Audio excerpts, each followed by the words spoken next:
One thing flows into another and cannot be grasped. The true purpose is to see things as they are, to observe things as they are, and to let everything go as it goes. Hello, I am Shunryu Suzuki. This teaching, this quiet truth I have shared, arises not from philosophy in the abstract, but from life lived closely and attentively. It comes from the discipline of zazen, from watching the world breathe around me and within me. Let me explain what I meant, and perhaps you may carry it with you into your own stillness. When I say that one thing flows into another, I do not mean it figuratively. I mean this deeply, in the way that breath becomes thought, and thought becomes action, and action becomes consequence. Nothing stays fixed, nothing can be held. And yet, most suffering arises from the mind's endless attempt to hold, to possess, to insist. This is mine, this is me, this must not change. But things do change, all things do. You cannot hold a sunrise, you cannot freeze a river, you cannot trap a moment. To live in the world as it is means to participate in the movement of life, not to clutch at it. The true purpose, then, is not to master the flow, but to see it clearly, to observe without agenda. This is the practice of Zen. We sit, we breathe, we let the world pass through us like wind through pine needles, and in doing so, we come to understand that peace does not come from control. It comes from release. This is not resignation. It is not passivity. It is intimacy with reality. To see things as they are means to let go of stories, judgments, and fears. It means not turning the cherry blossom into a symbol, but seeing the cherry blossom for what it is, brief, beautiful, and sufficient in its being. In modern times, this wisdom is more essential than ever. You live in a world of constant stimulation. Your screens pull you from the present. Your notifications shout urgency.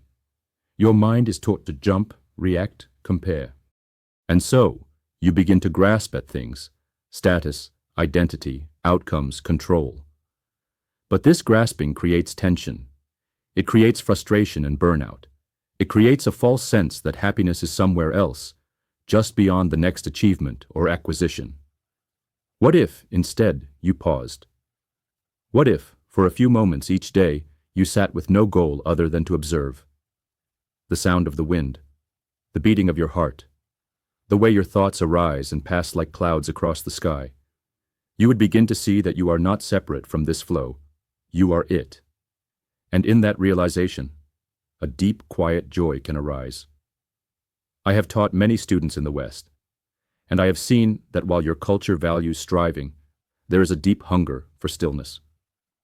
You seek purpose, you seek peace, but often you search for them as things to acquire. I invite you to let go of this way of seeking. Instead, simply see. See your anger, see your joy, see your fear, see your habits. Let them pass. Do not identify with them. Do not resist them.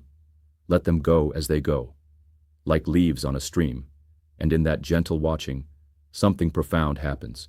You awaken, not to a different world, but to this one, finally, clearly. That is the purpose. Not to transcend life, but to be fully here for it. So my advice for today and the future: sit daily, even if for 5 minutes. Do not aim to get something from it. Just sit. When you feel anger or sorrow, do not suppress them, but also do not feed them. Acknowledge them, bow to them, and let them pass. Do not be afraid of change. All of life is change. Your resistance is what makes it painful. See the beauty in small things: tea, wind, a child's laughter. These are not distractions. They are the path. And finally, remember, the goal of Zen is not to become perfect. It is to become real. Let things flow. Let them go. Be present with what is. And in that presence, you will find peace, not as a possession, but as your natural state. Thank you. Shunryu Suzuki,